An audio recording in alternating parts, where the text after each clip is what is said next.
بسم اللہ الرحمن الرحیم إلا من تاب وآمن وعمل عملا صالحا فأولئك يبدل الله سيئاتهم حسنات وكان الله غفورا رحيما ومن تاب وعمل صالحا فإنه يتوب إلى الله متابا والذين لا يشهدون الزور وإذا مروا باللغو مروا كراما والذين إذا ذكروا بآيات ربهم لم يخروا عليها سما وعميانا والذين يقولون ربنا هب لنا من أزواجنا وذرياتنا قرة أعين واجعلنا للمتقين إماما صدق اللہ۔ لفظی ترجمہ یہ ہے الا مگر من وہ تابہ جو توبہ کر لے، وآمن اور ایمان لے آئے، وعمل اور عمل کرے عملا صالحا عمل نیک، فاولئک بس یہی لوگ ہیں یبدل اللہ بدل دے گا اللہ تعالیٰ سیئاتہم ان کے گناہوں کو حسنات نیکیوں میں، وکان اللہ اور ہے اللہ تعالیٰ غفور الرحیم بخشنے والا مہربان، ومن تاب اور جو کوئی توبہ کر لے، وعمل صالحا اور عمل کرے نیک، فإنہ پس بے شک وہ یتوب الی اللہ لوٹ رہا ہے اللہ تعالیٰ کی طرف، متاباً خاص طور سے لوٹنا، یعنی یا تو واقعی اس کو رجوع کی توفیق مل رہی ہے، یا یہ مقصد کہ مرنے کے بعد اللہ کی طرف بحسن خوبی وہ چلا جائے گا، یا اللہ تعالیٰ کی طرف تو لوٹنا اور منتقل ہونا ہی ہے۔ والذین اور وہ لوگ لا یشہدون الزور جو گواہی نہیں دیتے جھوٹ کی، جھوٹی شہادت سے، گواہی سے، شرک سے اپنے آپ کو بچاتے ہیں۔ اور پھر وَإِذَا مَرُّوا بِاللَّغْوِ اور کہیں اگر ان کو گزرنا ہو اتفاقاً باللغو ایسی مجالس پر جو بیہودہ ہو، بیہودہ مشغلے ہوں، لہو و لعب سے بھرے ہوئے ہوں، لایانی مجالس ہوں، مشاغل ہوں، تو وہاں سے کس طرح گزرتے ہیں؟ مرو کراما گزر پڑتے ہیں سنجیدگی اور وقار کے ساتھ، عدم التفات سے کام لیتے ہوئے وہاں سے وہ گزر جاتے ہیں اور تیزی سے گزر جاتے ہیں، یعنی ان محفلوں کی طرف، ان مجالس کی طرف کسی قسم کی توجہ نہیں دیتے۔ والذین اذا ذکروا بآیات ربہم اور وہ لوگ جب یاد کی جاتی ہیں ان کے سامنے اللہ تعالیٰ کی آیات یا نصیحت کی جاتی ہے اللہ تعالیٰ کے احکامات کے ذریعے سے، لم یخروا علیہا سما نہیں گرتے اس پر بہرے و عمیان اور اندھے ہو کر، یعنی خوب گوش ہوش سے سننے اور چشم حقیقت بین سے دیکھنے کے بعد عمل کرتے ہیں۔ والذین اور وہ لوگ یقولون جو کہتے ہیں ربنا اے ہمارے پروردگار حب لنا عطا کر دیجئے ہم کو من ازواجنا ہماری بیویوں میں سے، و ذریاتنا اور ہماری اولاد میں سے، قرۃ اعین آنکھوں کی ٹھنڈک، یعنی اس اولاد کو، بیوی کو، اہل و عیال کو آنکھوں کی ٹھنڈک بنا دے، یعنی نیک اور صالح بنا دے، تو اس سے انسان کی آنکھیں ٹھنڈی ہوتی ہیں۔ اور پھر مزید کیا کہ نہ یہ کہ وہ صرف خود ہدایت پر ہوں بلکہ وجعلنا للمتقین اماما اور بنا دیجئے ہم کو پرہیزگاروں کے لیے پیشوا، یعنی اللہ امامت بھی عطا فرما دے کہ خود بھی ہدایت پر متقی اور دوسروں کی بھی ہدایت اور تقوی کے مینار بن جائیں، امام اور پیشوا بن جائیں۔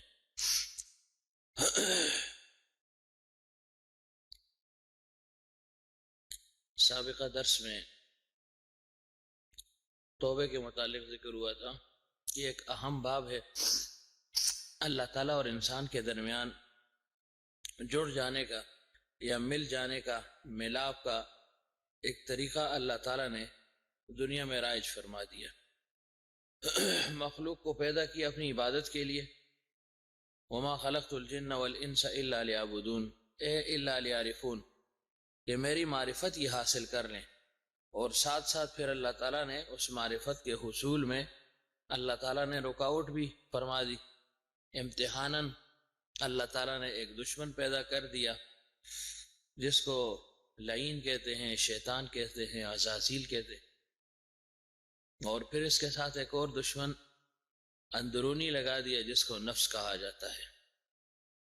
تو اللہ تعالیٰ نے میدان میں کھلا چھوڑ دیا، اور پھر اس میدان میں انسان کو عمل کا حکم بھی دیا اور ساتھ دشمن بھی لگایا۔ تو دشمن سے اپنے آپ کو بچاتے ہوئے اللہ تعالیٰ کی معرفت کا حصول ہر انسان پر لازم اور ضروری ہے۔ ظاہر ہے جب دشمن ہوگا تو انسان ساری عمر تو فتح یاب نہیں ہوتا، کبھی ناکام بھی ہو جاتا ہے، کامیابی اور ناکامی ساتھ ساتھ چلتے ہیں۔ تو اللہ تعالیٰ کو معلوم تھا کہ جب دشمن پیدا ہو گیا ہے تو یہ انسان ہے، بشر ہے، بشری تقاضے ہیں، انبیاء کے علاوہ باقی سب خطا کار ہیں، ان سے گناہ ہوں گے، ان سے خطائیں ہوں گی، غلطیاں ہوں گی۔ تو اللہ تعالیٰ نے اس تعلق کو جو یوم الست میں بن چکا تھا قالوا بلا کی صورت میں، اس کو دوبارہ سے جوڑنے کے لیے اللہ تعالیٰ نے توبے کا دروازہ کھول دیا۔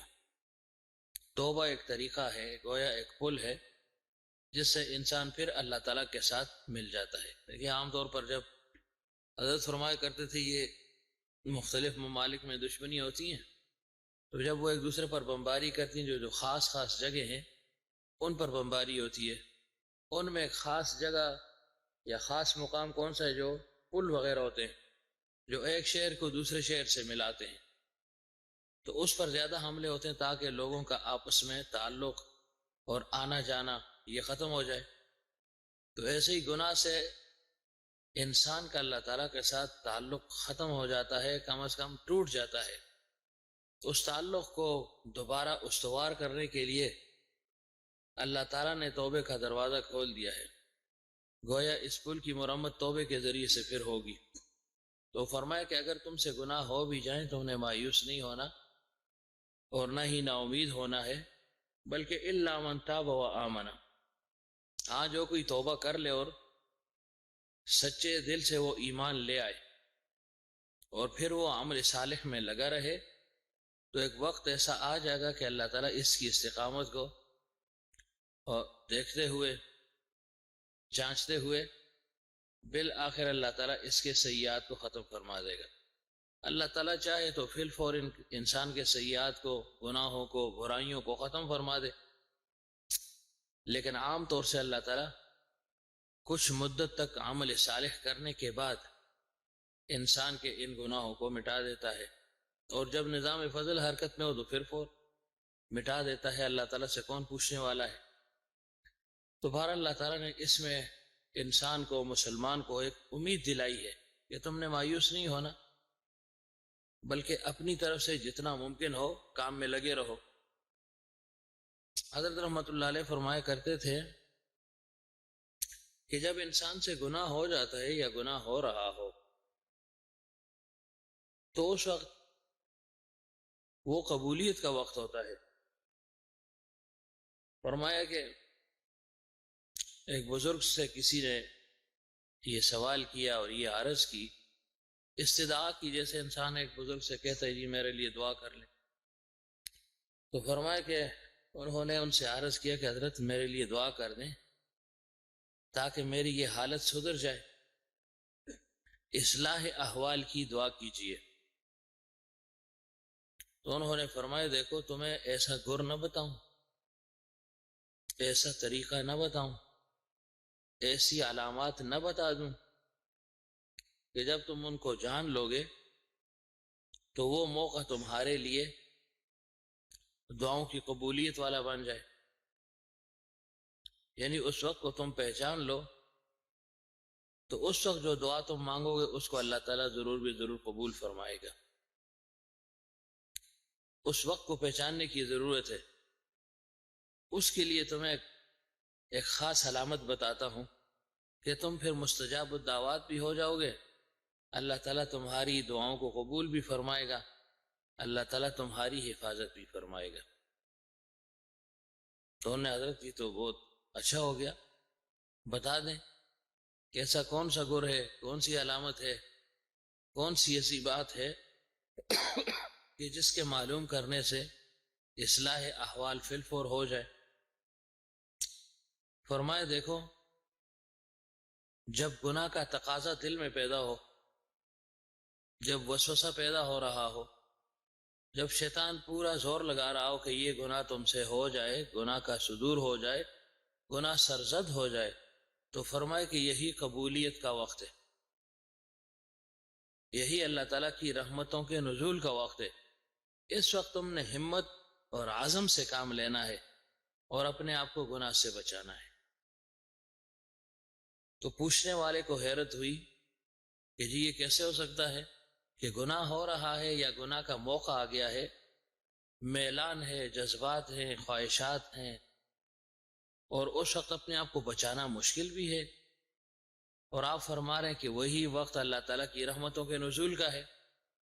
تو فرمائے دیکھو جب اللہ تعالیٰ کسی انسان کی طرف متوجہ ہوتا ہے رحمت اور شفقت کے ساتھ، مہربانی کے ساتھ، تو چونکہ شیطان یہ ملائکہ کے ساتھ رہ چکا ہے، اس کو وہ خاص خاص مواقع معلوم ہے کہ کس موقع پر اللہ تعالیٰ بندے کی طرف متوجہ ہوتا ہے، وہ خاص مواقع اس کو معلوم ہے۔ اگرچہ خود راندہ درگاہ ہو گیا ہے، وہ عبادت وہ سب کچھ اس سے رہ گیا ہے، گستاخ اور بے ادب بن گیا ہے، لیکن چونکہ اتنا زمانہ اس نے گزارا ہے تو اس کو وہ خاص مواقع یاد ہے۔ تو ان موقع میں ایک موقع خاص طور سے، یعنی جب اللہ تعالیٰ انسان کی طرف متوجہ ہوتا ہے، بہت سے مواقع ہیں، تو ہر موقع پر اس کی یہ کوشش ہوتی ہے کہ یہ موقع ضائع ہو جائے۔ تو جب اللہ تعالیٰ کی رحمتوں کا نزول ہو رہا ہو، اللہ کی طرف کی رحمت انسان کی طرف متوجہ ہوتی ہے، تو فرمایا کہ اسی وقت شیطان انسان کے دل میں گناہوں کا تقاضا پیدا کر دیتا ہے کہ اب رحمتوں کا نزول ہو رہا ہے، اس کو کہیں جو ہے نا گمراہ کرنا ہے، پھسلانا ہے تاکہ اس رحمت سے یہ دور ہو جائے۔ تو فرمایا اس وقت وہ پورا زور لگاتا ہے کہ یہ کچھ نہ کچھ گناہ کر لے، کسی نہ کسی گناہ میں یہ ہر لحاظ سے مبتلا ہو جائے، کسی ایک گناہ کی طرف اس کو توجہ نہیں ہوتی، کیوں شیطان کا کام کیا ہے؟ گناہ کروانا۔ اگر ایک گناہ کا تقاضا دل میں پیدا ہو گیا، انسان نے اس کو دفع کر دیا، مقابلہ کر لیا، تو یہ فی الفور کوئی اور وسوسہ اس کے دل میں ڈال دیتا ہے، کسی اور گناہ کی طرف انسان کو راغب کرنے کی کوشش کرتا ہے۔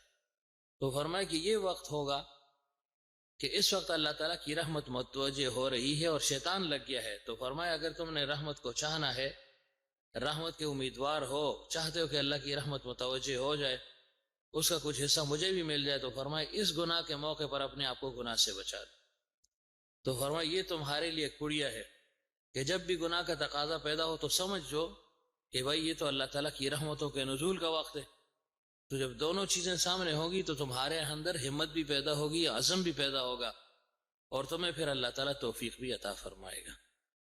تو معلوم کیا ہوا کہ جب گناہ ہو رہا ہو تو ہم اس نتیجے پر پہنچ جائیں کہ بھائی یہ تو اللہ تعالیٰ کی رحمتوں کا نزول تھا اور میں اتنا نالائق بن گیا، اتنا بے فکر ہو گیا، اتنا میں بے ادب ہو گیا، لاپرواہ ہو گیا کہ اللہ تعالیٰ کی آئی ہوئی رحمت کو شیطان نے معصیت میں میری بے فکری کی وجہ سے، میری کمی کی وجہ سے، کمظرفی کی وجہ سے اس رحمت کو اس نے معصیت میں بدل دیا۔ تو بہرحال دیکھیں مقصد کیا ہے کہ گناہ ہو رہا ہے، لیکن گناہ کس وجہ سے ہوتا ہے کہ شیطان پورا زور لگا رہا ہے۔ اسی وقت رحمت بھی متوجہ، ساتھ اللہ تعالیٰ نے نفس اور شیطان کو بھی پیدا کر دیا ہے۔ تو انسان مایوس نہ ہو، گناہ ہو جائے تو فی الفور توبہ کر لے، اور یہ توبہ یہ آخر دم تک کرتا رہے گا۔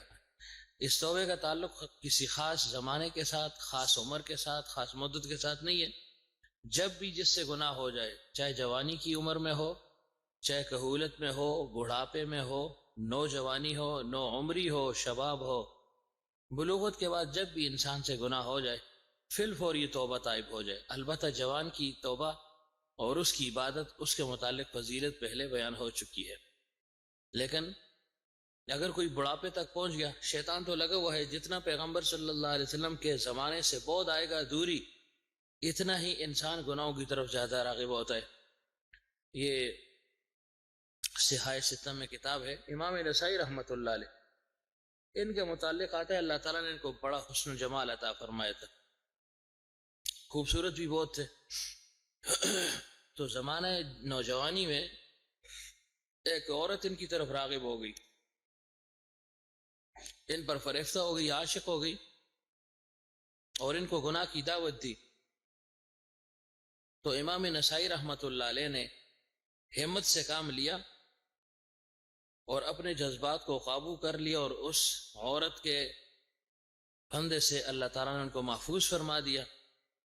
اس گناہ کا ارتکاب انہوں نے نہ کیا، اس کی اس خواہش کو انہوں نے پورا نہ کیا۔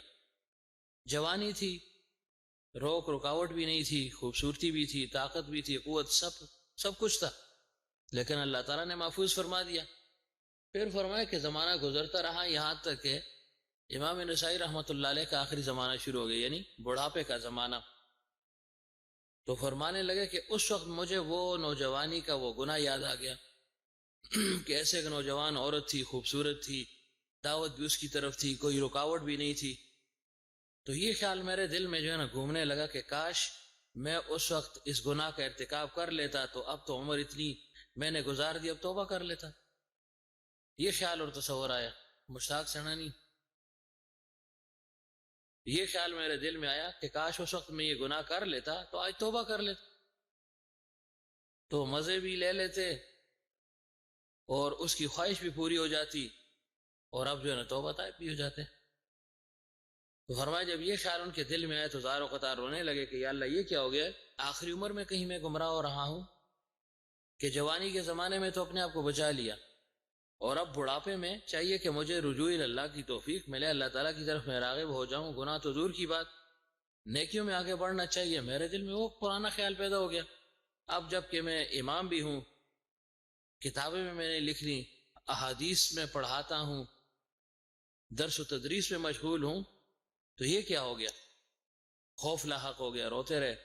تو اللہ کے حبیب صلی اللہ علیہ وسلم کی زیارت ہوئی خواب میں، فرمائے دیکھو پریشان ہونے کی بات نہیں ہے، وہ زمانہ میرے زمانے کے قریب تھا نوجوانی کا، اور اب یہ تمہاری کہولت اور بڑھاپے کا زمانہ میرے زمانے سے دور ہے، جتنا بعد ہوتا رہے گا اتنا ہی گناہوں کا ہجوم ہوتا رہے گا، اور جس کو جتنا میرا قرب حاصل ہوگا زمانے کے لحاظ سے اتنا ہی اللہ تعالیٰ اس کی حفاظت فرمائے گا۔ تو فرمائے تم پریشان نہ ہو، یہ اس زمانے اور میری صحبت کے بعد کا اثر ہے۔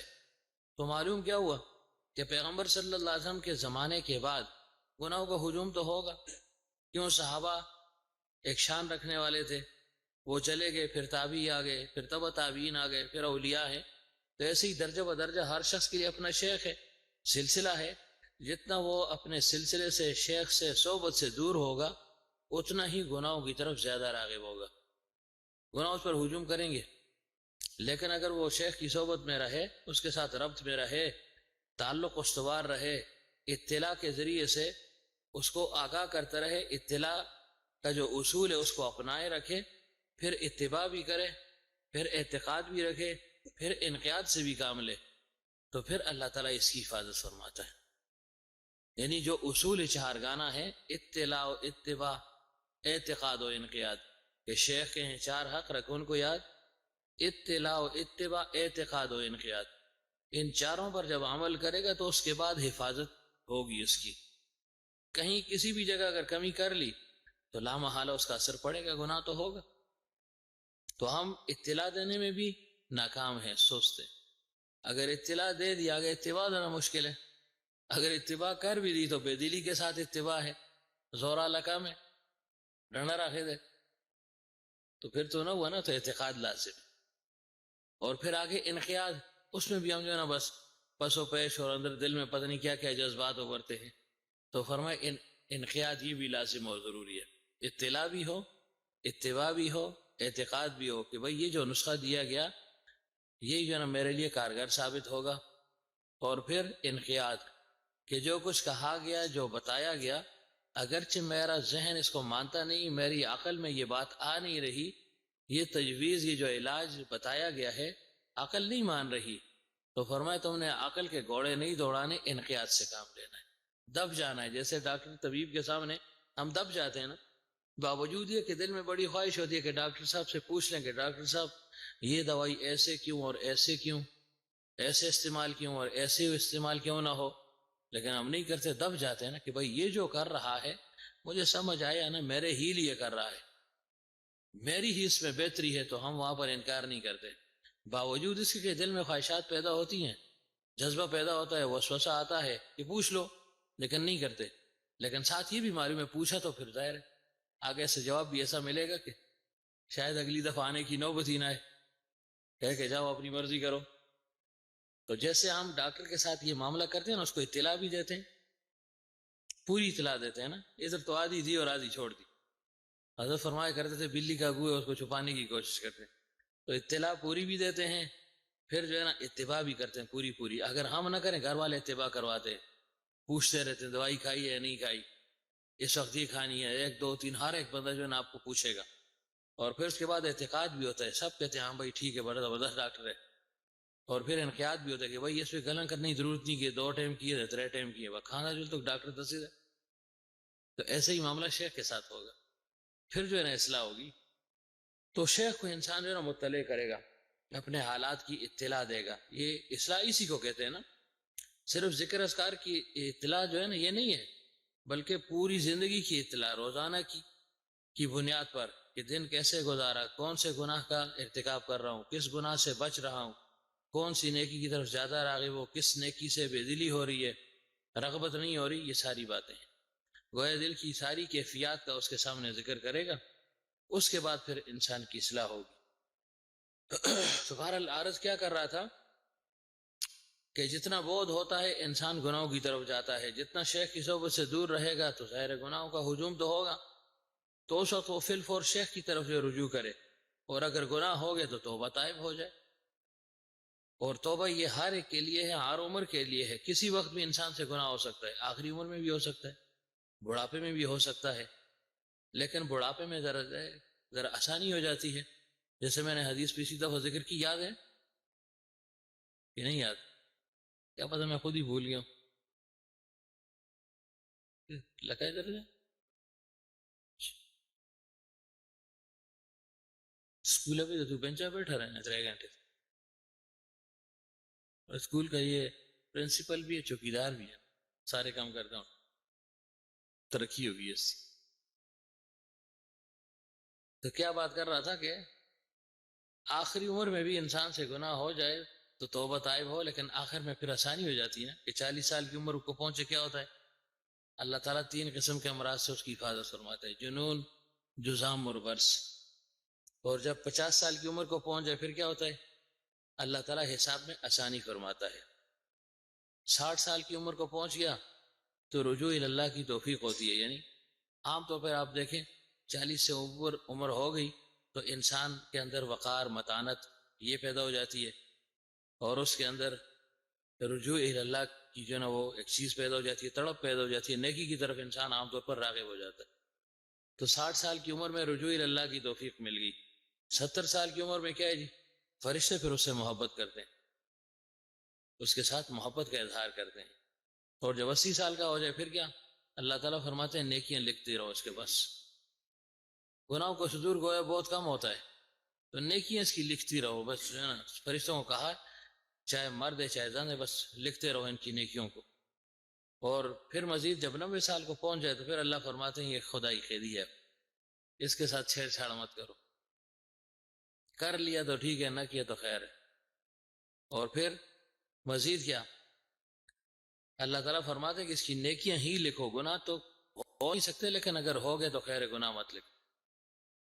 اور جب انتہائی عمر ارذل العمر کو پہنچ جائے تو پھر اللہ تعالیٰ فرشتوں سے فرماتے ہیں کہ زمانہ صحت میں جو نیکیاں کیا کرتا تھا وہ لکھتے رہو، باقی یہ نیکی کر نہیں سکتا، نہ اب اس سے برائی ہوتی ہے، لہذا تم مفت میں جو ہے نا اس کے لیے نیکیاں لکھتے رہو۔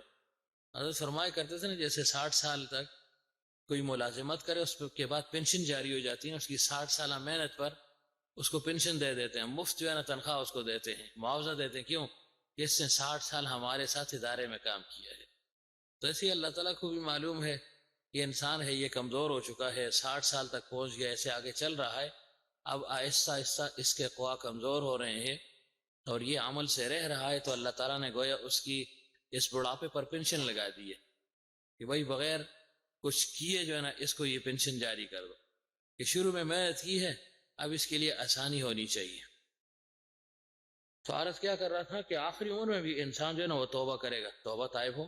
پیغمبر صلی اللہ علیہ وسلم نے فرمایا بڑھاپا نور ہے، لیکن ہم نے اس نور کو خود ہی ختم کر دیا ہے۔ پہلے تو نور کو چھوڑتے نہیں، اگر آگے تو اس کو ختم کر رہے ہیں، لیکن حدیث پاک ہے نا، پیغمبر صلی اللہ علیہ وسلم نے فرمایا، حضرت انس رضی اللہ عنہ کی روایت ہے، فرمایا کہ اللہ تعالیٰ نے جبریل امین کو بھیجا. ایک دفعہ جبریل امین پیغمبر صلی اللہ علیہ وسلم کے پاس تشریف لائے اور فرمایا اللہ تعالیٰ فرماتے ہیں کہ میری عزت اور جلال کی قسم، میری وحدانیت اور بلند مرتبہ کی قسم، اور مخلوق کا میری طرف احتیاج کی قسم کہ مخلوق میری محتاج ہے، اور فرمایا کہ عرش عظیم کی قسم کہ میں اس مومن بندے یا بندی سے، خصوصاً بندے سے، انسان سے، مرد سے مجھے شرم آتی ہے کہ حالت اسلام میں اس کو بڑھاپا آ گیا، اسلام کی حالت میں وہ بوڑھے پن تک پہنچ گیا، بڑھاپا اس پر آ گیا، تو فرمایا کہ مجھے اس سے حیا آتی ہے، اس کو عذاب دیتے ہوئے مجھے شرم آئے گی، مجھے شرم آتی ہے کہ کیسے اس بندے کو یا اس بندی کو میں عذاب دے دوں. اور پھر اس کے بعد پیغمبر صلی اللہ علیہ وسلم رونے لگ گئے. صحابہ حیران ہو گئے کہ حدیث پاک بیان کر دی، یعنی جبریل امین کا نے پیغام جو لایا وہ بیان کر دیا، اب رو کیوں رہے ہیں؟ صحابہ نے عرض کیا اللہ کے رسول صلی اللہ علیہ وسلم آپ کیوں رو رہے ہیں؟ رونے کا مقام تو اوروں کے لیے، آپ کیوں رو رہے ہیں؟ تو فرمایا میں اس وجہ سے رو رہا ہوں کہ وہ شخص کہ جس کے بڑھاپے کی وجہ سے اللہ تعالیٰ اس سے شرما رہا ہے، اس کو شرم نہ آئی اور وہ مسلسل گناہ کر رہا ہے، اس وجہ سے رو رہا ہوں کہ اللہ تعالیٰ تو شرما رہا ہے کہ مجھے شرم آئے گی کہ میں اپنے بندے کو سزا دوں، اس کو عذاب دوں، جہنم میں ڈالوں. تو فرمایا کہ اللہ تعالیٰ تو اتنی ستاری اور اتنی یعنی رشان رحیمیت کا اظہار فرما رہا ہے، لیکن انسان ہے کہ وہ مسلسل گناہوں کی طرف راغب ہے، تو انسان گناہوں کو چھوڑ دے. اور پھر پیغمبر صلی اللہ علیہ وسلم نے فرمایا کہ حالت اسلام میں جس کی داڑھی سفید ہو جائے اس سے بھی اللہ تعالیٰ کو حیا آتی ہے. تو ہم نے داڑھی کو جو ہے نا پہلے چھوڑا نہیں، اور جس نے چھوڑا ہے بس اس کو یہی کام ہے کہ کدوں اس کو کالی کر سا، کدوں رتی کر سا، کدوں نیلی کر. تو وہ جو فضیلت حاصل ہو رہی تو خود ختم کر دی نا، کہ نہیں ایسا فضیلت آئی ہے سفید داڑھی کی. اب ایک شخص کے خلیل صاحب کہ نہیں جی میں نے تو اس کو پالش کرنا ہے، رتی پالش لانی ہے، تو پھر تو فضیلت سے معروم ہو گئے نا. ان باتوں کو بھی آپ مد نظر رکھیں نا، صرف یہ نہ ہو کہ میں جوان کیا جوانی، عورت کو پتہ نہیں ہے، داڑھی سے جوانی کا پتہ لگے گا اسے یہ جوان ہے یا نہیں، کیا خیال ہے؟ اسے جو ہے نا ہمارا جو ہے نا کھٹا چھٹا سب معلوم ہے اس کو، یہ کتنے پانی ہے اسے، تو اس کے باوجود جو ہے نا داڑھی آپ کالی کر لیں، چلیں بالکل کالی تو منع بھی ہے نا، سیاہ خضاب، لیکن یہ جو رنگ وغیرہ لگاتے ہیں گنجائش تو ہے، لیکن ضرورت کیا ہے؟ ہوگا کیا اس سے؟ کچھ فائدہ ہو تو بتائیں، ہے کوئی فائدہ؟ نسلیں اس نہیں ہونا کہری گئی ہے، وہ اب آپ کے دام میں آ گئی ہے، اب اس نے کدھر جانا ہے؟ تو بہرحال اس کا اہتمام کرے. زلمے خان ڈر رہا ہے کہ وہ گھر والے کہیں گے تو بوڑھا ہو گئے، تو یہ روزانہ لگا رہتا ہے. لیکن چلو لگا رہتے پتہ تو نہیں چلتا نا، بعض ایسے ہوتے ہیں نا سوس کے ساتھ ننگا ہوتا پھرتے تھے. اب اس کو دیکھو اوپر داڑھی سفید، نیچے جو ہے نا وہ کچھ اور رنگ، نیچے کچھ اور رنگ. خلیل صاحب کو دیکھیں نہ کالی تھے نہ چٹی، کوئی اور سے. تو بھائی جب اس کا اہتمام نہیں کر سکتے تو کیا ضرورت ہے، چھوڑ دو پھر.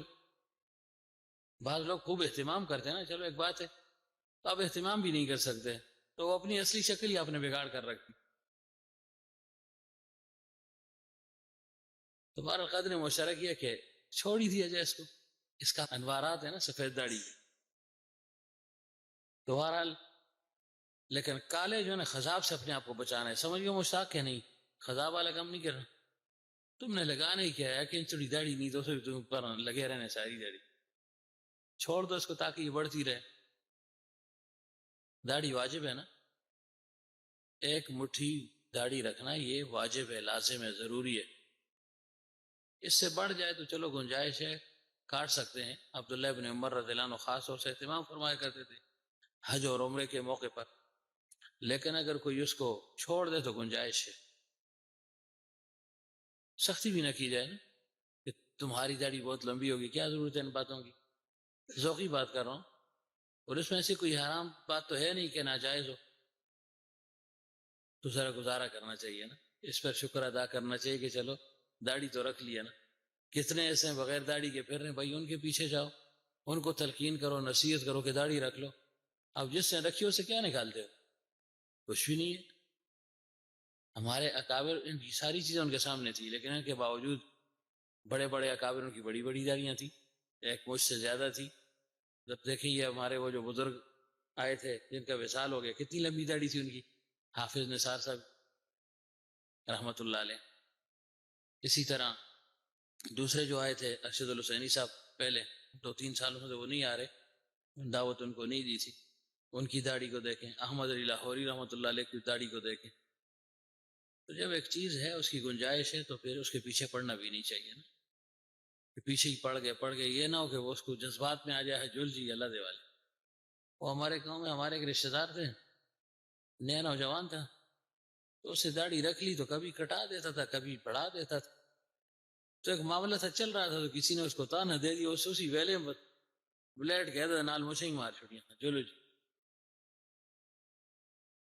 تو ظاہر ہے کسی کو آپ بلائیں گے حکمت کے ساتھ بلائیں گے نا، ادعو الی سبیل ربک بالحکمت والموعظۃ الحسنہ. ہم جو کام مفتیان نظام کا ہے یا سربراہ کا ہے وہ اپنے ہاتھ میں لے لیتے ہیں. وجادلہم باللتی ہی احسن، جادل ہے لیکن طریقہ بھی احسن ہو، طریقہ آتا بھی ہو. پھر کون اس کا جو ہے نا متحمل ہے، کس کو یہ اختیار حاصل ہے؟ وجادلہم، مجھے اور آپ کو تو نہیں حاصل. شیخ کو ایک معنی میں حاصل ہے لیکن عام لوگوں کو تو حاصل نہیں ہے کہ آپ جو ہے اس پر فتوے لگاتے رہیں، اس کو جو ہے نا ملامت کرتے رہیں، برا بھلا کہتے رہیں. اس سے وہ مزید متنفر ہو جائے گا. قاعدے اور سلیقے کے مطابق لوگوں کو حکمت کے ساتھ دین کی طرف راغب کرنا ہے. اب بہانہ ڈھونڈتے ہے ہر آدمی کے کسی طرح جان چھوٹے، تو وہ پہلے ہی تیار ہے اور آپ نے اس کو مزید تیز کر دیا، مزید ایسی بات کر دی کہ اس کے دل میں نفرت پیدا ہوگی تو پھر کیا ہوگا؟ لیکن بہرحال جو ہے نا ہے قابل غور بات، جو داڑیوں کو سیاہ کرتے ہیں، سرخ رنگ لگاتے ہیں. میاں صاحب نہیں رتی لال کر ٹوٹی کیا فائدہ؟ اتنی مدت آپ نے سرخ رکھی ہے تو ان کی دیکھیں نا ماشاءاللہ کیسی چمک رہی ہے داڑھی سفید. چھوڑ دیں اس کو ایک دفعہ، تو چھوڑ دیں نا، اندازہ تو ہو جائے نا کہ آیا وہ اچھی لگتی ہے، یہ تقابل تو ہو جائے گا نا، آپ کے سامنے آ جائے گی ساری چیز. کیا عرض کر رہا تھا، الا من تاب، کہ جو کوئی توبہ کر لے تو اللہ تعالیٰ اس کو معاف فرما دیتے. دیکھیں اللہ تعالیٰ کی شان رحیمیت. آخرت میں اللہ تعالیٰ ایک بندے کو بلائیں گے، فرشتوں کو حکم ہوگا اس کے عمل نامے کو دیکھا جائے. جب عمل نامہ دیکھ لیا جائے گا تو نیکیاں کم ہوں گی، برائیاں زیادہ ہوں گی. اللہ تعالیٰ فرمائیں گے اس کو جہنم میں ڈال دو، اس کو جہنم میں دھکیل دو. اپنے گناہوں کے بقدر یہ جلتا رہے گا، جب میں چاہوں گا نکال دوں گا. تو جب اس کو جہنم کی طرف دھکیلیں گے تو فرشتے کہیں گے یا اللہ اس آدمی کو بھی تو جہنم میں ڈالے گا؟ حیرت میں پڑ جائیں گے فرشتے. اللہ فرمائیں گے تمہیں کیوں حیرت ہو رہی ہے، کیا ہو گیا ہے؟ تو وہ کیا کہیں؟ وہ کہیں گے یا اللہ دنیا میں تجھ سے ہدایت ہی طلب کرتا رہا، تجھ سے معافی ہی مانگتا رہا، اپنے قصور کا اقرار کرتا رہا. آج ہم اس کے ساتھ یہ معاملہ دیکھ رہے ہیں کہ اس کو جہنم کی طرف لے جایا جا رہا ہے. تو اللہ تعالیٰ فرمائیں گے اچھا تمہیں پتہ ہے؟ اللہ کو تو خوب پتہ ہے، لیکن اللہ تعالیٰ اعزازاً اکراماً، نوازنے کے لیے اللہ تعالیٰ پوچھیں گے فرشتے کو اچھا تمہیں پتہ ہے کس نے جو ہے نا دعائیں مانگی ہیں اور ہدایت مانگ رہا ہے؟ یا اللہ ہاں ہمیں پتہ ہے، ہم کرامن کاتبین تھے، اس کے اعمال نامے کو ہم لکھ رہے تھے، یہ لگا رہتا تھا، رویا کرتا تھا، بلبلاتا تھا، گڑ گڑایا کرتا تھا، لیکن یا اللہ آج تو اس کے ساتھ یہ معاملہ ہو گیا. تو اللہ تعالیٰ فرماتے ہیں ہاں تم نے سچ کہا، اس نے ہدایت طلب کی میں نے نہیں دی، اس میں میری حکمت تھی. یہ رویا گڑ گڑایا، کچھ اعمال کی توفیق ملی کچھ کی نہیں ملی، باوجود طلب کرنے کے اس میں میری حکمت تھی. میں جانوں میری حکمت جانے، لیکن تمہارے کہنے پر چلو میں اس کو معاف کرتا ہوں، اس کو جنت میں داخل کر. تو اللہ تعالیٰ کی رحمت کے بہانے ہیں، رحمت حق بہانہ می جویت. لیکن انسان کچھ کرے تو تب نا، ہم کرتے کچھ نہیں ہیں اور سوچ اور فکر عجیب و غریب ہے. تو کم از کم توبہ تو ہمارے ہاتھ میں ہے نا، ہم توبہ کر سکتے ہیں، ہر قسم کے گناہوں سے توبہ کر لیں انسان. ممکن ہے بہت سے گناہ جو ہمیں معلوم نہ ہو، یا بہت سے گناہ ایسے بھی ہو سکتے ہیں کہ اس کا اقرار عام طور سے انسان کسی کے سامنے کر بھی نہیں سکتا، شرمندگی محسوس ہوتی ہے. لیکن اللہ تعالیٰ کے سامنے تو سب کچھ آیا ہے نا، اسے تو کوئی چیز چھپ نہیں سکتی نا. اس وجہ سے خوف انسان کے دل کے اندر ہو اور وہ توبہ طائب ہو جائے. جتنے بھی دیکھیں مشائخ گزرے ہیں بڑے بڑے، اب جو ہے نا یہ ایسے مادر جو ہے نا مادرزاد ولی تو نہیں تھے نا کہ ماں کے پیٹ سے نکلے ولی بن گئے. ہمارے سلسلے میں دیکھیں جتنے بڑے بڑے، امام علی حسن بصری رحمۃ اللہ علیہ کو دیکھیں، کتنی بڑی شخصیت، لیکن ان کی نوجوانی کی زندگی کیسے تھی؟ اللہ علام کی تھی، عشق و محبت کی تھی. اس سائنس میں واقعات موجود ہیں نا. اسی طرح دیکھیں فضیل ابن عیاض رحمۃ اللہ علیہ، ڈاکو تھے، ڈاکوؤں کے سردار تھے، لوگوں کو لوٹا کرتے تھے. اسی طرح باقی جو بزرگان دین ہیں، مشائخ ہیں، ہر ایک کی زندگی کو دیکھیں، یہ سمجھیں کہ جتنے بھی بزرگ اب تک گزرے ہیں، چند ایک کے علاوہ کہ جو فطرتاً مادرزاد ولی تھے، باقی ایسے ہی ان کی زندگی گزری. پھر بعد میں اللہ تعالیٰ نے ان کو توبے کی توفیق عطا فرما دی. تو اگر ان کو اللہ تعالیٰ توبے کی توفیق عطا فرما سکتا ہے اور توبے کے بعد اتنا بلند مقام دے سکتا ہے، تو ظاہر ہے وہی خالق ہمارا بھی ہے. ہم بھی اگر کوشش کریں تو اللہ تعالیٰ وہ مقام ہمیں بھی عطا فرما سکتا ہے. تو اس وجہ سے انسان مایوس بھی نہ ہو اور کوشش کرے توبہ طائب ہونے کی، کہ جب بھی گناہ ہو جائے فی الفور توبہ کر لے، فی الفور. یہ دنیا کا معاملہ تو نہیں ہے نا کہ اگر آقا کی یعنی حکم عدولی ہو گئی یا آپ نے نافرمانی کر لی تو کہتے جل نکل جی بھائی اس کو نکالو، یہ جو نا میرے کام کا نہیں ہے. انہیں تو طالبین میں نہ تنبیہ الغافلین میں ایک واقعہ لکھا ہے کہ بنی اسرائیل میں ایک بادشاہ تھا، اس نے ایک غلام کی بڑی تعریف سنی کہ یہاں ایک آدمی ہے غلام ہے اور بڑا خدمتگار ہے، بڑی صفات کا مالک ہے، تو اس کو وہ مالک بیچنا چاہ رہا ہے. تو اس بادشاہ نے کہا مجھے تو ویسے بھی غلاموں کی ضرورت ہے ہی، اور یہ اگر اتنا اچھا ہے تو ہمارے کام آ جائے گا، سہولت آسانی ہو جائے گی، اعتماد والا آدمی ہے. میاں صاحب موبائل بولے آنا یا کس طرح بولے محمود انہیں گل چک ٹھیک ادھر میاں صاحب بھی ہاتھ مارے نا جب تیرا یہ تو مجھ پڑھی آتے ہیں سارے نہیں بھائی، پہلے تو آن کے سائلنٹ کر چھوڑے عادت بڑا ہوا بڑی. میں تو ہمیشہ آتا ہوں جو کسی وزیر صاحب یا کوئی ممبر جڑا کھلتے تھا ووٹ آنستے اس کی مجلس میں یہ کر کے ان سے سوال نہیں پیدا ہوتا. اہمیت دین ہے اس چیز کی. ماموں بھی گئے چلو نو چاہ کے نہیں ہونا، یہ بھی 2022 شروع ہو گیا. بہت افسوس کیے گل کرتا. ہاں تو اس نے کہا بھائی یہ غلام میرے لیے خرید لو. غلام کو خرید لیا. بادشاہ بڑا خوش تھا کہ واقعی جیسے سنا تھا ویسے ہی اس کو پایا. تو کچھ دنوں وہ اس کے ساتھ رہا. جب اس نے ایک دن بادشاہ کو موڈ میں دیکھا، موڈی لوگ ہوتے ہیں نا، ان کے موڈ کا پتہ نہیں چلتا کہ کب کیا ہو، تو ذرا اس کو جو ہے نا آسودہ دیکھا کہ بڑا سوربش ہے بادشاہ ہے.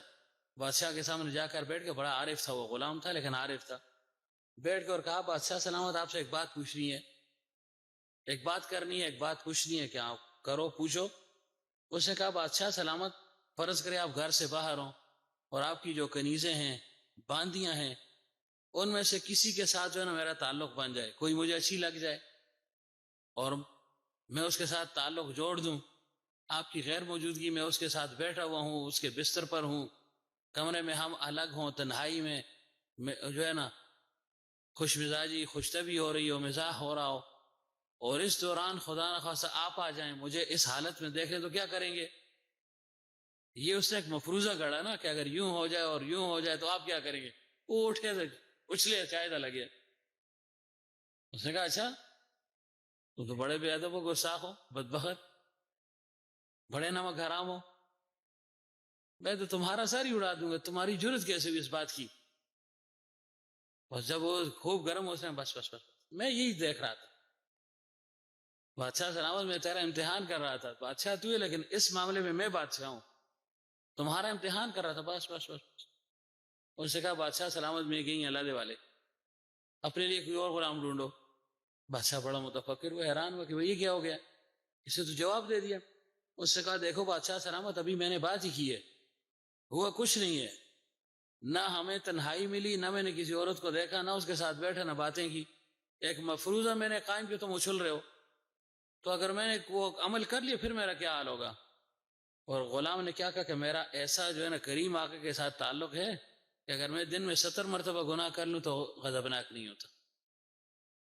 غضبناک نہیں ہوتا، مجھے اپنے در سے ٹھکراتا نہیں جیسے تم نے ٹھکرا دیا کہ جاؤ دفع ہو جاؤ. اور پھر یہ کہ مجھ سے جب گناہ ہو جاتے تو مجھ پر روزی بھی بند نہیں کرتا. اب دیکھیں عام طور پہ ہم گھروں میں اگر بچے سے غلطی ہو جائے تو ہم کہتے ہیں اس کو روٹی نہیں دینی تھی، تھوڑی تنبیہ ہو جائے تاکہ اس کو، یا اس کو گھر میں نہیں چھوڑنا، وہی باہر جائے.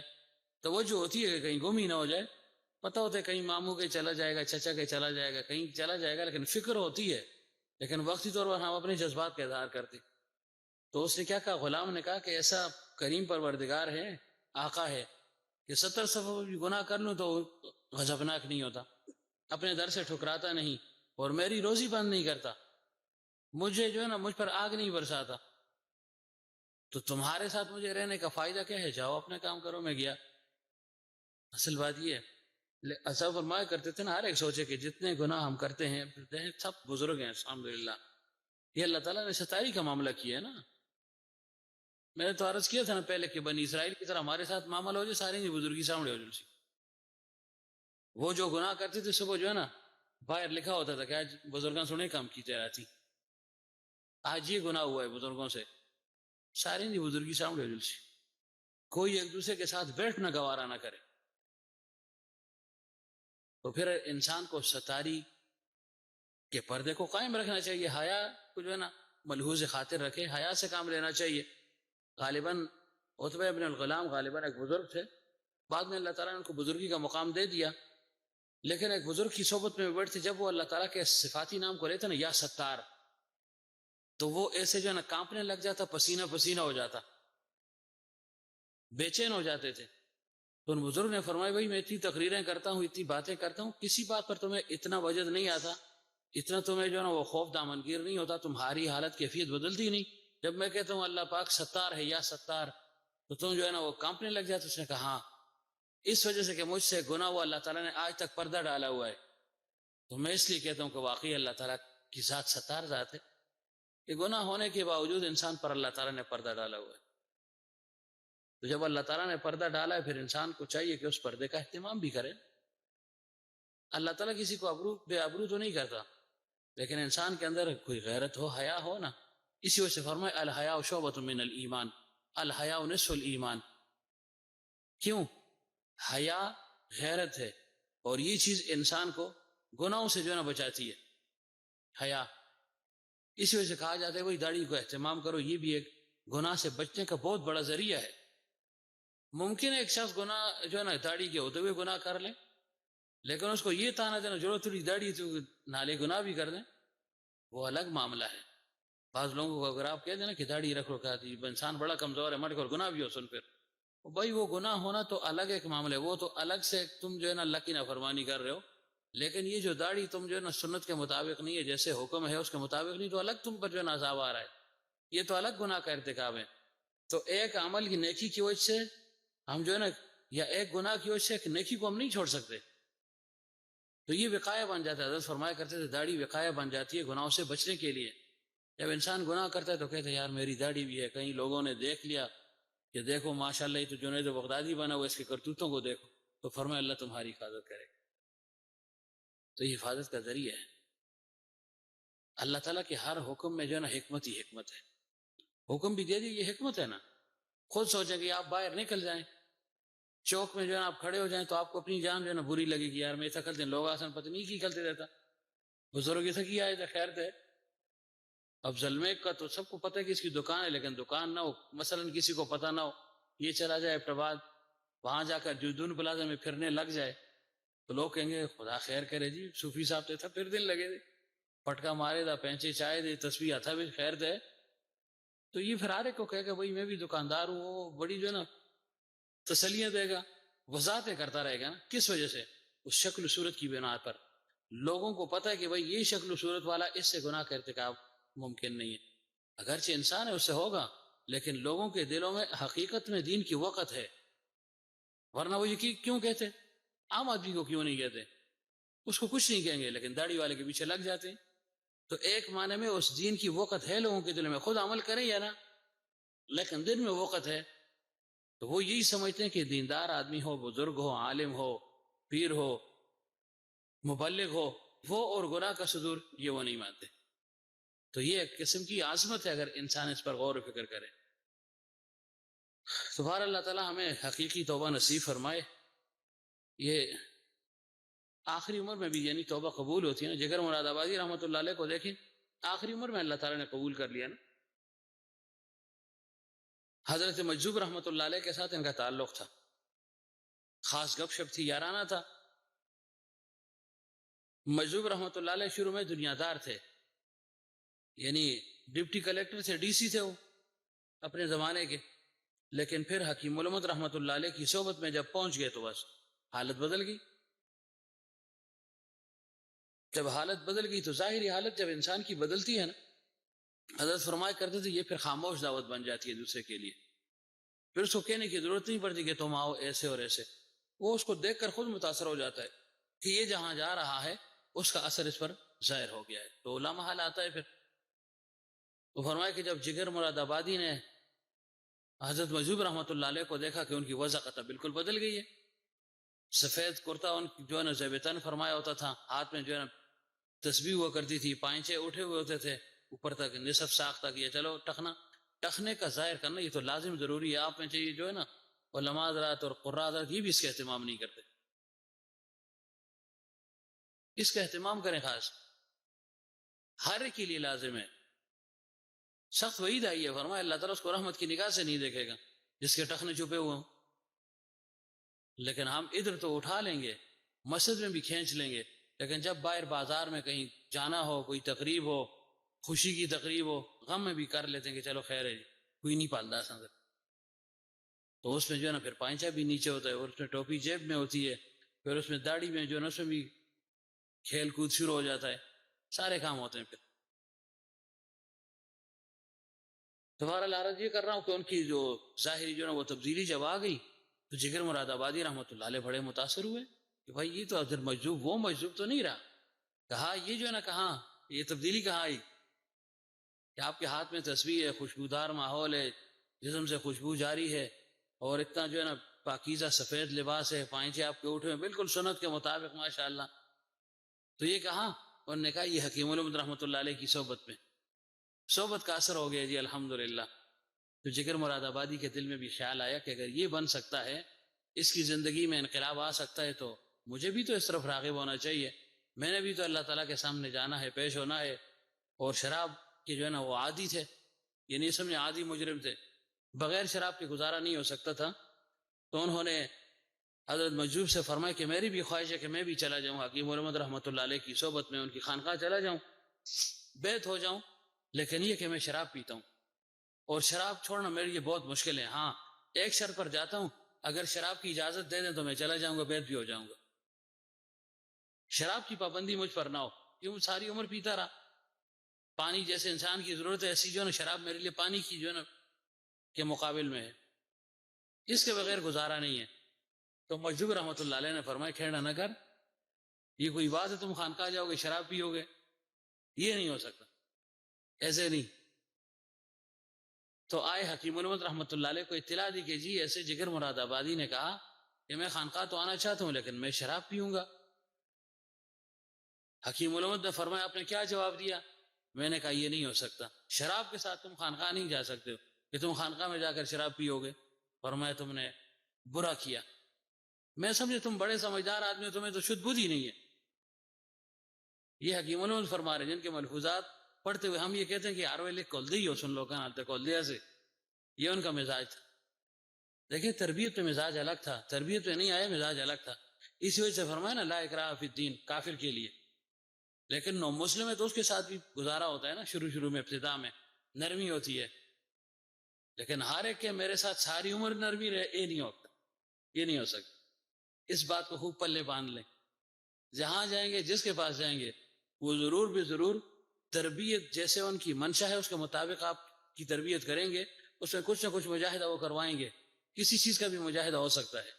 اور جس چیز میں انسان زیادہ تنگ ہو، جس مجاہدے سے وہی کروایا جاتا ہے تاکہ اس کو اس کی عادت پڑ جائے. سمجھے یا نہیں؟ ظاہر ہے پتہ ہے نا اس چیز کی کمزوری ہے تو اسی میں اس کو مجاہدہ کروایا جاتا ہے نا، تاکہ یہ کمزوری ختم ہو جائے. وہ کہ نہیں جی یہ کمزوری تو باقی رہے، باقی بڑی اصلاح کریں، یہ نہیں ہوتی. کل ہی اوروں کی کیا اصلاح کرے گا جب خود ایک چیز میں وہ کمزور ہے تو ظاہر متعلقین اس کے سامنے بھی ایسے ہی آئیں گے نا. تو خود کمزور ہے، اپنی اصلاح اس معاملے میں نہیں کی تو وہ دوسروں کی کیا اصلاح کرے گا؟ انہیں یہیں چھوڑ دے رہے سی جل جی خیر چھٹی. تو بہرحال کیا عرض کر رہا تھا کہ حضرت نے فرمایا خو میں تو سمجھا تم بڑے سمجھدار آدمی ہو عزیز الحسن، یہ تم نے کیا کر دیا، دیکھو اس کو تم نے جو ہے نا مایوس کر دیا. تو حضرت مسعود نے فرمایا حضرت پھر کیا کرتا؟ فرماتے بھائی عجیب آدمی ہو تم، کہتے وہ قومی ادارہ ہے، خانقاہ ہے، لوگ باہر سے آتے ہیں، وہاں تو میں پینے کی اجازت نہیں ہے، البتہ وہ میرا ذاتی مہمان بن کر میں اس کو کمرے میں جو ہے نا کمرہ دے دوں گا، میرا مہمان ہوگا، پھر اس کی مرضی ہے، میں پھر بھی نہیں کہتا ہوں پیے، لیکن چلو اگر وہ مہمان بن کر آ رہا ہے تو علیحدہ معاملہ ہوگا، علیحدہ کمرہ ہوگا، لیکن تم نے رکاوٹ پیدا کر دی، اس کو ایسے نہیں کہنا تھا. محجوب رحمۃ اللہ علیہ نے فرمایا حضرت میں جو ہے نا کل اس کو کہوں گا. پھر فرمایا ہاں اس کو جو ہے نا بلاؤ، جب آ رہا ہے تو شکر کرو. تو جب پھر گئے تو جگر مراد آبادی رحمۃ اللہ علیہ سے کہا کہ حضرت نے فرمایا آ جاؤ، تم میرے مہمان بن جاؤ گے، خانقاہ مسجد میں اجازت نہیں ہو سکتی، میرے خاص مہمان رہو گے، حجرہ ایک تمہیں دے دیں گے، پھر تمہاری مرضی جو کرنا ہوا. یہ مطلب نہیں تھا کہ گناہ کی دعوت تھی، پتہ تھا کہ ایک دفعہ آ جائے دام میں پھنس کے تو پھر خود بخود چھوڑ دے گا. اب دیکھیں جب کون سے وہ لوگ تھے، جب وہ مسلمان ہو گئے تو انہوں نے کہا ہم مسلمان اس بنیاد پر ہوتے ہیں، پیغمبر صلی اللہ علیہ وسلم سے فرمایا کہ ہم زکوٰۃ نہیں دیں گے. تو فرمایا بالکل نہ دو. ٹھیک ہے، فرمایا ٹھیک ہے زکوٰۃ فرض ہے، لیکن انہوں نے کہا ہم نہیں دیں گے. فرمایا تم جو ہے نا مسلمان ہو جاؤ، خیر ہے. تو جب مسلمان ہو گئے خود بخود راغب ہو گئے نا. تو بہرحال جلدی بچانے کی ضرورت نہیں ہے جی. اس کے لیے جو ہے نا تبھی کہا جاتا ہے کہ مصلح ہو، جو سمجھدار ہو، ان باریکیوں کو وہ سمجھتا ہو، اپنی اصلاح ہو چکی ہو، اس میدان سے گزر چکا ہو، اس فن سے واقف ہو، تو پھر آسانی ہوتی ہے. تو ظاہر ہے جو فن کا ماہر ہے اس کو مشورہ دینا اور اس کے جو ہے نا فن میں ٹانگ اڑانا، یہ بھی جو ہے نا حماقت ہے نا، جہالت ہے. بہرحال تو حضرت مجذوب رحمۃ اللہ علیہ کے اگلے دن فرمایا، حضرت نے فرمایا کہ آ جاؤ آ جاؤ، کوئی پابندی نہیں، آ جاؤ. بڑے خوش ہوئے کہ شراب کے ساتھ کیا؟ ہاں. اس نے کہا پھر کیا ہے، جب شراب کی پابندی نہیں ہے تو پھر تو نماز بھی آسان ہے اور باقی معمولات بھی آسان کرتے رہیں گے. لیکن ظاہر وہ توجہ تھی اور ان کے دل میں بھی یہ تڑپ تھی نا، اپنا بھی ایک لگن تھا کہ یا اللہ میں اس گناہ میں مبتلا ہوں. مطلب یہ تھا، یہ نہیں کہ میں اس گناہ کو کرتا رہوں گا، مقصد یہ تھا کہ یہ گناہ اتنا میں کر چکا ہوں کہ اس کی عادت پڑ چکی ہے. اور ظاہر ہے جو چیز عادت میں آ جائے تو عادت کو ختم کرنا انتہائی مشکل ہوتا ہے. اب آپ میں سے کتنے نسواری ہیں، اب اس کو کوئی نسوار چھوڑ دو جان چاہ دے سیاسی نہ جی 10 روپے کی شے ہے نا، یہ چلو 20 روپے کی ہوگی یا 15 کی ہوگی شہزادی نسوار، اب اس کو کوئی نسوار چھوڑ دو جی تو سب کوئی کم نہیں کرنا، نہ تو سب ذکر کرنا جی، نہ قضا نمازاں پڑھنی ہے، بس صرف روٹی کھانی ہے تو نسوار چھوڑو. مجھے نہیں چاہ رہا ہوں میاں صاحب تیار ہو جلسو، بہت مشکل ہے. آسن نہ سہی 60 سال میں 15 مگ مار دے لگے تھے. یہ تو میری رگو پہ میں اس کا اثر اتر گیا ہے. روٹی بالکل نہ دو، چائے بالکل نہ دے اور نسوار نہیں، ورنہ رمضان میں اندازہ لگائیں یہ تو نسوارہ نہ لی مرحلت ابتدا کر دے اس نے. چلو یعنی عادت جس چیز کی پڑ جائے نا، جو وہ گویا انسان کی عادت میں شامل ہو جو چیز، اس کا نکالنا بہت مشکل ہوتا ہے. وہ بڑے خوش ہوئے، آئے، فرمائے ٹھیک ہے میں آؤں گا، آپ کے ساتھ جاؤں گا. حضرت مجذوب رحمۃ اللہ علیہ ان کو لے کر آئے تو دل میں تو تڑپ تھی. آئے تو بڑے نادم ہوئے کہ بھائی ایسی صحبت میں ایسے نورانی لوگ ہیں، میں شراب پیوں گا تو بہت جو ہے نا ضلالت کی بات ہے، کچھ حیا ہونی چاہیے. خود اپنے آپ کو ملامت کر رہے تھے جگر مراد آبادی رحمۃ اللہ علیہ. تو آئے تو حضرت نے فرمایا بھائی آپ مہمان ہیں کہ جی مہمان ہوں یا نہیں ہوں، لیکن پہلے جو ہے نا یہ کام کر لیں کہ میں بیعت ہونا چاہتا ہوں، پہلے تو مجھے بیعت کر لیں. لیکن یہ دیکھیں میری داڑھی نہیں ہے، اس کے بغیر اگر بیعت ہو سکتی ہے تو میں تیار ہوں. شراب بھی پیتا ہوں اور داڑھی بھی جو ہے نا بڑا مشکل ہے کہ میں رکھ لوں، لیکن بہرحال ایک جذبہ ہے تو اگر اس کے ساتھ مجھے بیعت کر دیا جائے تو میں تیار ہوں. تو حضرت نے بیعت فرما لیا. تو پھر غالباً انہوں نے کہا کہ میرے لیے 4 دعائیں کریں. 4 دعائیں تھیں کہ 4 دعائیں کر لیں میرے لیے. فرمایا کیا دعا کروں؟ ایک یہ کہ شراب مجھ سے چھوٹ جائے، دوسرا یہ کہ میں داڑھی رکھ لوں، تیسرا یہ کہ میں حج کر لوں، چوتھا یہ کہ اللہ بخشش فرما دے. یہی تھی نا 4 بات، 4 باتیں جی کہ یہ میرے لیے خاص دعا کر لیں. بیعت ہو رہا ہوں، بیعت ہو چکا ہوں، اب میرے لیے دعا کر لیں کہ مجھے اللہ تعالیٰ داڑھی کی توفیق دے دے، اللہ تعالیٰ شراب سے چھٹکارا نصیب فرما دے، اللہ تعالیٰ حج کی توفیق عطا فرما دے، اللہ تعالیٰ بخش دے. تو حضرت نے ہاتھ اٹھا دیا، بھائی اس کے لیے دعا کرو. جگر صاحب کے لیے دعا کرو، بھائی ابھی ابھی توبہ طائب ہوا ہے، اسی کی برکت سے دعا کر لو کہ اللہ تعالیٰ ان کی ساری ان خواہشات کو اور تمناؤں کو پورا فرما دے۔ اب دیکھیں وہ بزرگ کی صحبت تھی نا، وہ بدل گئے، اسی وقت ارادہ کر لیا کہ میں شراب نہیں پیوں گا۔ حضرت نے نہیں روکا تھا، لیکن ان کا اپنا جذبہ بن گیا کہ میں نہیں پیتا۔ جب انہوں نے کہا میں نہیں پیتا تو ظاہر وہ تو عادی تھے زمانے کے، ایک دن نہ پی گزارا، دوسرے تیسرے 3 4 5 دن جب گزر گئے نا تو جگر مراد آبادی بیمار پڑ گئے، یہاں تک کہ موت کے قریب ہو گئے، انتہائی لاغر کمزور، کھانے پینے سے رہ گئے۔ ظاہر کہ وہ اصل غذا رہے گی نا۔ جب انتہائی لاغر ہو گئے، طبیبوں کے پاس، حکماء ڈاکٹروں کے پاس ان کو لے گئے، تو انہوں نے کہا بھائی کیا ہو گیا؟ چیک اپ وغیرہ کیا، بہت کمزور ہے، یہ ہے یہ۔ تو انہوں نے کہا جی آپ شراب پی رہے ہیں، ہم نے آپ کا چیک اپ کر لیا ہے، شراب کے بغیر آپ کی زندگی اب ناممکن ہے، آپ کے رگ و پے میں شراب کا اثر پڑ چکا ہے، پیئیں گے تو جان بچے گی، نہیں پیئیں گے تو مریں گے۔ ہمارے ایک دوست سے بہت پرانی بات ہے، وہ سگریٹ کا عادی تھا، اس نے سگریٹ چھوڑ دیا، تو میرے سامنے کی بات ہے، اس کی یہاں اتنے بنے بڑے بڑے، یعنی ایسے وہ جسم پھول گیا اس کا، یہ گروڑے آنے ایسے، یہ جگہ یہ جگہ یہ جگہ یہ جگہ۔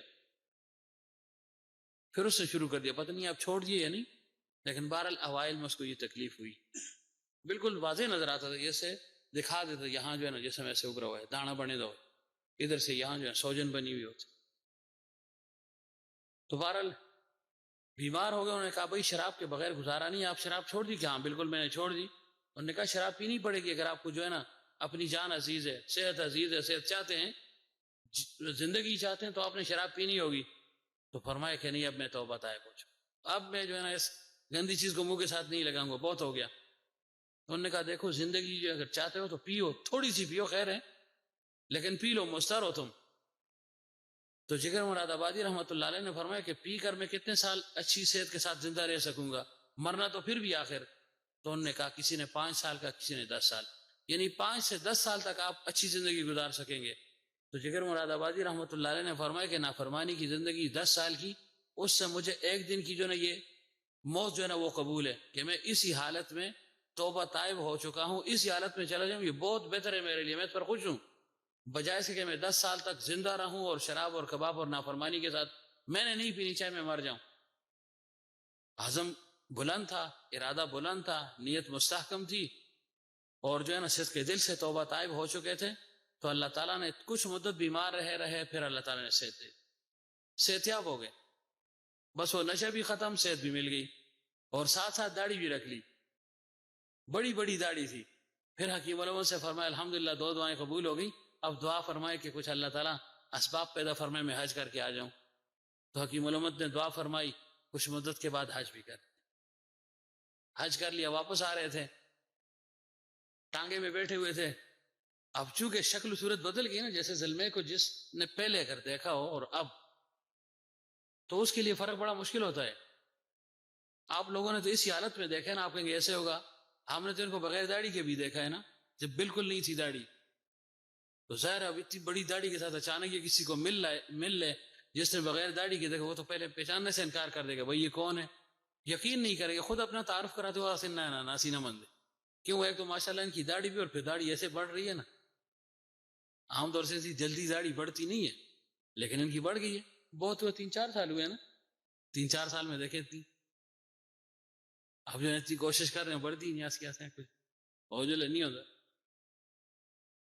تو بہرحال داڑھی تھی، لمبی لمبی داڑھی، سفید داڑھی تھی، تو جس ٹانگے میں بیٹھے ہوئے تھے وہ آدمی پہچان نہیں سکا، ٹانگے والا پہچان نہیں سکا، اور یہ تو شاعر تو تھے ہی، شاعری ان کی مشہور تھی، یہ پیچھے بیٹھے ہوئے تھے، وہ ٹانگا چلا رہا تھا، اس نے پوچھا بھی نہیں، خیال ہی نہیں کہ یہ جگر مراد آبادی ہے، ایسے بدل گئے تھے نا۔ تو وہ ایک شعر پڑھ رہا تھا، جگر مراد آبادی کا شعر جو ہے نا وہ گنگنا رہا تھا، اس نے کیا کہا، چلو دیکھائیں تماشا جگر کا، سنا ہے وہ کافر مسلمان ہو گیا، گنگنا رہا تھا، لگا ہوا تھا کہ چلو دیکھائیں تماشا جگر کا، سنا ہے وہ کافر مسلمان ہو گیا ہے۔ جگر مراد آبادی فرماتے میں نے اپنا شعر سنا، اللہ تعالیٰ کا شکر ادا کیا، اور جو ہے نا میرے آنسو نکل آئے۔ اس نے مڑ کر دیکھا کہ کیا ہو گیا ہے، میں نے کہا وہ جگر مراد آبادی میں ہوں۔ اس نے غور سے دیکھا، اس نے کہا تم تو بدل گئے ہو۔ اس نے کہا شکر ہے کہ اللہ تعالیٰ نے موت سے پہلے ہی میری زبان پر یہ شعر جاری کروا دیا۔